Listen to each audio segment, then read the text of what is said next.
မင်္ဂလာပါဗျဘာမာစပန်နိုရာမာကကြိုဆိုပါရဗျာတင်ဆက်မှုလေးတွေကိုစ조사တင်ပြတိုင်းချက်ချင်းသိရှိနိုင်ဖို့အတွက်ကျွန်တော်ရဲ့ channel လေးကို like and subscribe လုပ်ထားပေးဖို့မမေ့ဖို့ကိုလည်းမိတ်ဆွေတို့ကိုအထူးမေတ္တာရက်ခံပါရဗျာဒီကနေ့မှာတော့မြန်မာနိုင်ငံကထူးခြားတဲ့တဘာဝအခြေခံခရီးသွားရတာတစ်ခုဖြစ်တယ်လို့တမိုင်းဝင်ခရီးသွားနေရာတစ်ခုလို့လဲဆိုနိုင်တယ်နေရာတစ်ခုကိုမိတ်ဆက်ပေးတော့မှာပဲဖြစ်ပါတယ်ဗျာဒီနေရာကတော့မြန်မာနိုင်ငံအသိတမိုင်းတွေကပြူနိုင်ငံများဗကံမင်းဆက်များထင်ရှားစဉ်ကလည်းနာမည်ကျော်ကြားသလိုယနေ့ထိလည်းတမိုင်းအရာရောတဘာဝအခြေခံခရီးစဉ်တစ်ခုအနေနဲ့ပါပြည်တွင်းပြည်ပခရီးသွားဧည့်သည်များအထူးစိတ်ဝင်စားလိလာလေးပတ်လေးရှိတဲ့ပုတ်ပါတောင်ပဲဖြစ်ပါတယ်ဗျာပုတ်ပါတောင်မကြီးဘူမိဗေဒပညာရှင်တို့အဆိုအရပုတ်ပါတောင်ဟာလွန်ခဲ့တဲ့အနှစ်15တန်းလောက်ကပေါ်ထွက်လာခဲ့တာဖြစ်တယ်လို့ဆိုပါတယ်ရာဇဝင်များအရာခရစ်မပေါ်မီအနှစ်443ကအေယာဝတီမြစ်ကြီးအလဲပိုင်းလောက်မှာအံ့ဩဝယ်အကြောင်းအချင်းရာ9ရက်ပေါ်ပေါက်ခဲ့တယ်လို့သိရပါတယ်ဒါတွေကအတန်ကြီးစွာမြည်ဟိပြီးပြင်းထန်တဲ့မြင်းကလေးလှုပ်ခဲ့ပါတယ်ပြီးတော့ရေအိုင်ကြီးတအိုင်ပေါ်လာခဲ့ပါတယ်နောက်ပြီးစမုံမြင့်နဲ့စမိတ်မြင့်မျက်နှာစင်ပေါ်ထွက်လာခဲ့ပါတယ်နောက်ကျွန်တော်ယခုတင်ပြမယ်ပုတ်ပါမီတောင်ကြီးဟာမြေကထိုးထွက်လာခဲ့ပါတော့တယ်တရိခိတရမြို့ဝင်ကျင်ကပင်လယ်ရေတွေဟာခန်းချောက်သွားခဲ့တယ်လို့ဆိုပါတယ်ဒီလိုမြင်းကလေးအကြီးကျယ်လုံသွားတာဟာအရင်နှစ်ပေါင်းတသန်းခန့်ကဖြစ်ခဲ့တာဖြစ်နိုင်တယ်လို့ခန့်မှန်းကြပါတယ်ရာဇဝင်မှာခရစ်မပေါ်မီအနှစ်443မှာတရက်တည်းဖြစ်ပွားခဲ့တာဖြစ်တယ်လို့သိရပါတယ်ဒီလိုနဲ့ပုတ်ပါမီတောင်ကြီးဟာဖြစ်တည်လာခဲ့ပြီးယနေ့မှာတော့မီးငိမ့်တောင်ဖြစ်နေတည်ရှိနေပါတယ်ဗျာပုတ်ပါတောင်ရေလို့ဆိုရမှာပုတ်ပါတောင်ကြီးဟာပင်မတောင်မကြီးနဲ့တောင်ကလပ်ရေလို့နှစ်ပိုင်းရှိနေကြောင်းကိုခွဲခြားတင်ပြလိုပါတယ်ဗျာပုတ်ပါတောင်ဟာမန္တလေးတိုင်းဒေသကြီးညောင်ဦးခရိုင်ကြောက်ပတောင်းမြို့နယ်ထဲမှာတည်ရှိပြီးပုတ်ပါတောင်မကြီးရဲ့အမြင့်ပေ4982ပေဖြစ်ပြီးပုတ်ပါတောင်ကလပ်ကတော့2418ပေအမြင့်ရှိနေပါတယ်ပုတ်ပါတောင်မကြီးမှာတော့ဇီဝမျိုးစိမ်းများရုက္ခဗေဒဆိုင်ရာမျိုးစိမ်းများစွာရှိနေတာဖြစ်ပြီးပြည်တွင်းပြည်ပသုတေသနပညာရှင်များနဲ့တဘာဝအခြေခံခရီးသွားလာရတာကိုနှစ်သက်တဲ့ခရီးသွားတွေနဲ့အမြဲမပြတ်ခရီးစဉ်တွေရှိနေတာကိုတွေ့ရှိနိုင်မှာပါဒါကြောင့်ပုတ်ပါတောင်မကြီးမှာပုတ်ပါတောင်အမျိုးသားဥယျာဉ်ကိုအပူပိုင်း6တွေ့ဂေဟစနစ်ထိန်းသိမ်းနိုင်ဖို့ပုတ်ပါတောင်မကြီးမှာရှိတဲ့ဆေးဘက်ဝင်တစ်ပင်ပန်းမများကိုထိန်းသိမ်းနိုင်ဖို့ဒေသခံများရဲ့လူမှုဘဝအခြေအနေတွေကိုမြင့်တင်နိုင်ဖို့နဲ့တဘာဝအခြေခံခရီးသွားလုပ်ငန်းများလုပ်ကိုင်နိုင်ရန်ရည်ရွယ်ပြီးတည်ထောင်ထားရှိပါတယ်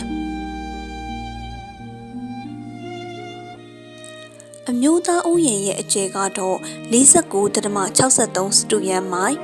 129 စတုရန်းကီလိုမီတာကျယ်ဝန်းပါတယ်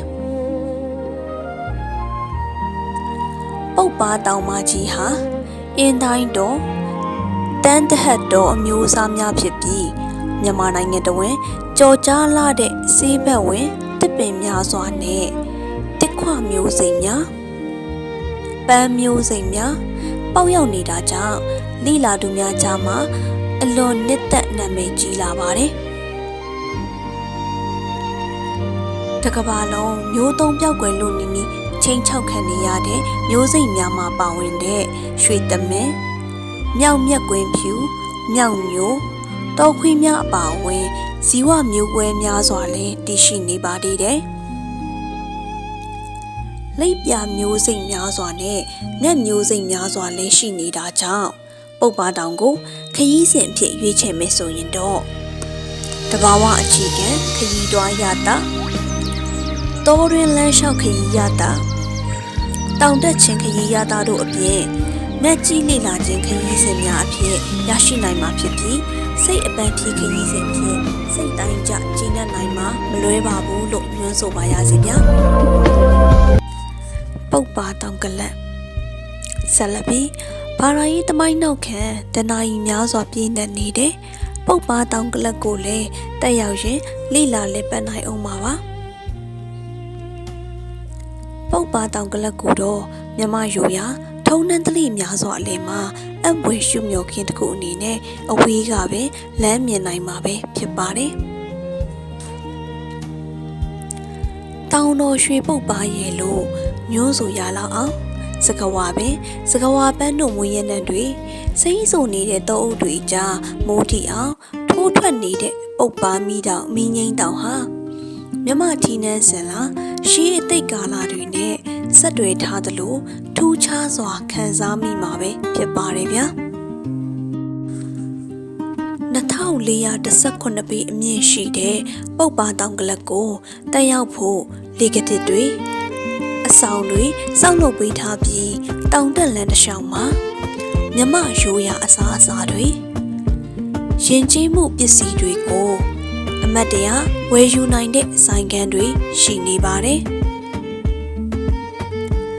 တောင်ပေါ်တက်တဲ့လမ်းတစ်လျှောက်မှာလည်းမြောက်အုပ်များစွာကိုတဘာဝအတိုင်းလူလူတွေကြားမှာရောရှက်မြင်တွေ့ကြရမှာဖြစ်ပြီးမြောက်စာကျွေးရင်တဖြည်းဖြည်းမြင့်လာတဲ့တောင်ကလပ်ပေါ်ကမတူညီတဲ့ရှုခင်းတွေကိုအပေါ်စီးကခံစားအမောဖြေရင်လွတ်လပ်မှုကိုခံစားကနှစ်သက်စရာခရီးစဉ်ကိုရွေးချယ်မိတယ်ဆိုတာမိတ်ဆွေတို့ခံစားစေမိမှာပါဗျာ